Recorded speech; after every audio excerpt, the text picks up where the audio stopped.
दोस्तों नमस्कार, स्वागत है आप सभी का 4 PM में। मैं हूं आपके साथ अदिति। पूर्व आर्मी चीफ ने मोदी और डोवाल की पोल खोल के रख दी। कश्मीर हमले पर दोस्तों दरअसल बड़ा खुलासा पूर्व आर्मी चीफ ने किया है। फॉर्मर आर्मी चीफ ने मोदी और एनएसए अजीत डोभाल को आड़े हाथों लिया है। पहलगाम में हुए हमले पर जहां मोदी जी जवाबदेही से बचते नजर आ रहे हैं, जहां सरकार कश्मीर के लोकल टूर ऑपरेटर्स पर दोष डालने की कोशिश कर रही है कि हमें तो पता नहीं था कि पहलगाम की जो बेसरन है वहां पर टूरिस्ट जा रहे हैं, टूरिस्ट मौजूद हो रहे हैं, क्योंकि टूर ऑपरेटर्स ने हमें कोई जानकारी नहीं दी। वो स्पॉट अमरनाथ यात्रा से पहले यानी जून से पहले खुलता है, इसीलिए हमें कुछ नहीं पता वहां क्या चल रहा था। यह कहकर सरकार अपनी विफलता या इंटेलिजेंस फेलियर पर बात करना नहीं चाह रही है, लेकिन पूर्व army chief, farmer army chief general ने सरकार की पोल पट्टी खोल के रख दी है। खबर देखिए सबसे पहले आपके स्क्रीन पर। पहलगाम आतंकी हमला हमारी खुफिया विफलता। पूर्व सेना प्रमुख बोले अब बस बहुत हुआ। पहलगाम में हुए आतंकी हमले पर पूर्व army chief general Shankar Roy Chowdhury ने घोर चिंता जताई है। उन्होंने कहा है कि हमला खुफिया जानकारी की कमी के कारण हुआ है। अगर इंटेलिजेंस यहां फेल हो रहा है तो किस किस मोर्चे पर हम फेल होंगे हम सोच भी नहीं सकते।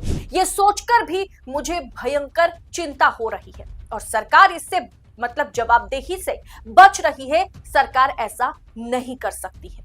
इस मामले में जवाबदेही तय होनी चाहिए और ये जवाबदेही प्रधानमंत्री की, ये जवाबदेही एनएसए यानी नेशनल सिक्योरिटी एडवाइजर, राष्ट्रीय सुरक्षा सलाहकार अजीत डोभाल की है। यह जवाबदेही जनरल रॉय चौधरी ने न्यूज एजेंसी पीटीआई से बात करते हुए साफ किया है कि मुझे लगता है खुफिया जानकारी में कमी रही, किसी को तो इस चूक के लिए जवाब देना होगा। निश्चित रूप से कोई लापरवाही के लिए जिम्मेदार है और उन्हें इसके परिणाम भुगतने होंगे। उन्होंने यह भी कहा है कि इस हमले के पीछे पाकिस्तान और उसकी खुफिया एजेंसी आईएसआई का हाथ हो सकता है। पहलगाम में आतंकियों ने 26 लोगों को मार डाला था, जिनमें ज्यादातर पर्यटक थे, जिनमें सभी पर्यटक थे एक तरीके से। यह हमला उनके परिवार के सदस्यों के सामने हुआ है। दोस्तों उन्होंने बहुत ही सीधा और सपाट शब्दों में कहा है कि कहीं ना कहीं बड़ी लापरवाही हुई है सरकार की ओर से। इतने सारे घुसपैठियां कैसे अंदर आ गए, इसकी जांच होनी चाहिए। आतंकियों को सीमा पार करके भारत में घुसने में कैसे सफलता मिली, ये एक बड़ा सवाल है, जो सवाल हम तो उठा ही रहे थे। अब ये बात खुद फॉर्मर आर्मी चीफ जनरल करते हुए नजर आ रहे हैं। उन्होंने कहा कि लश्कर-ए-तोयबा के सहयोगी संगठन दी रेजिस्टेंस फ्रंट TRF ने इस हमले की जिम्मेदारी ली है। लश्कर-ए-तोयबा एक आतंकी संगठन है जो पाकिस्तान से संचालित होता है।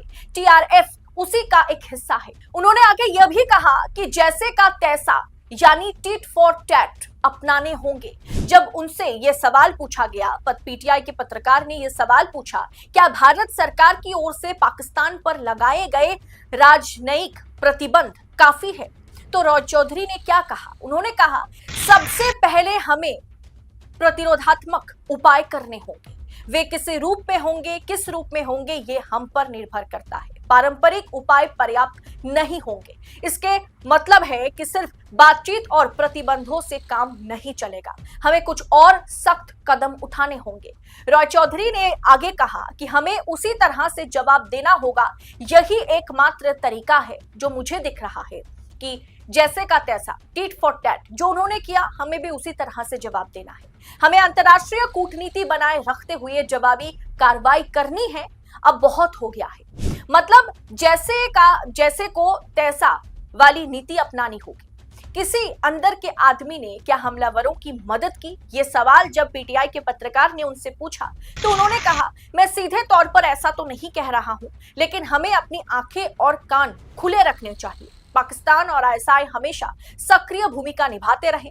हमारे पास अपना खुफिया एजेंसी है, रॉ है, रिसर्च एंड एनालिसिस विंग है और हमें इसका प्रभावी जिससे पाकिस्तान को फर्क पड़े, जिससे पाकिस्तान डरे, इस तरीके का जवाब ढंग से देना होगा।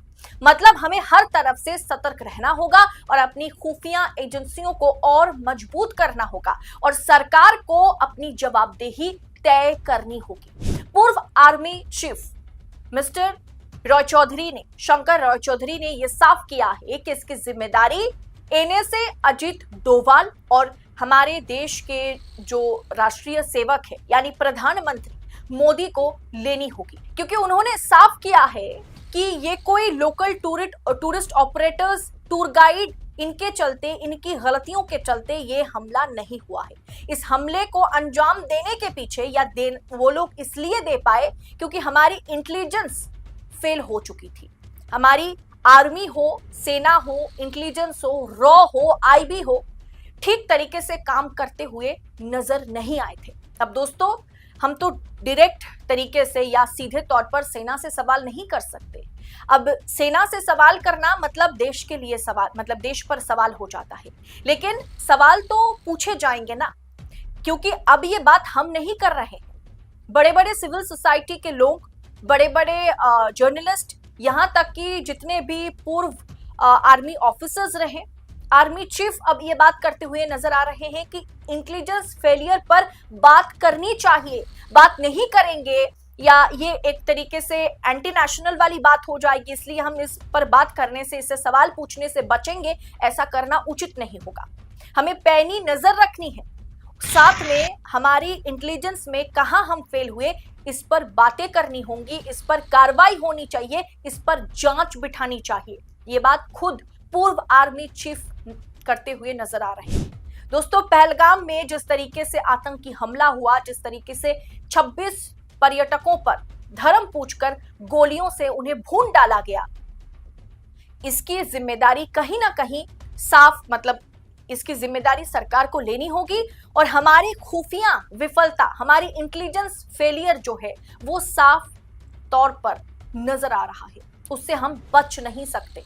और बार बार आपसे मैं कह रही हूं कि अब तक ये सवाल हम उठा रहे थे और अब इस पर पूर्व army chief general Shankar Roy Chowdhury ने घोर चिंता जाहिर की है कि हम अगर यहां फेल हो गए तो ना जाने हम कहां कहां फेल होंगे। दोस्तों, इस पूरे विषय पर आपकी राय क्या है? पूर्व आर्मी चीफ ने जिस तरीके से हमारे इंटेल पर, सरकार पर, नेशनल सिक्योरिटी पर सवाल उठाए हैं, उसे आप किस अंदाज में देख रहे हैं? क्या आपको भी लगता है कि नेशनल सिक्योरिटी पर सवाल उठना मतलब नेशनल सिक्योरिटी एडवाइजर, राष्ट्रीय सुरक्षा सलाहकार अजीत डोभाल को भी आगे आकर के बात करने की जरूरत है? मोदी सरकार की ओर से एक प्रेस कॉन्फ्रेंस की जरूरत है। खुफिया जानकारी में हम कहां पर फेल साबित हुए हैं, यह भी सरकार को खुल करके सामने आके बोलने की जरूरत है। जवाबदेही से सरकार बच नहीं सकती, ये बात खुद पूर्व आर्मी चीफ कहते हुए आज नजर आ रहे हैं। दोस्तों, इस पूरे विषय को आप किस अंदाज में आंक रहे हैं? कमेंट कर अपनी राय हमारे साथ शेयर कीजिएगा और ऐसी तमाम खबरों को लगातार पाने के लिए, क्योंकि ऐसी खबरें आपको गोदी मीडिया के पर्दे पर कभी भी दिखाई नहीं देगी, इसीलिए ऐसी खबरें इसी तरह से पाने के लिए 4 PM के साथ बने रहें। फिलहाल इस रिपोर्ट में इतना ही, जल्द होगी आपसे मुलाकात। बहुत बहुत शुक्रिया आपका। जय हिंद, जय भारत।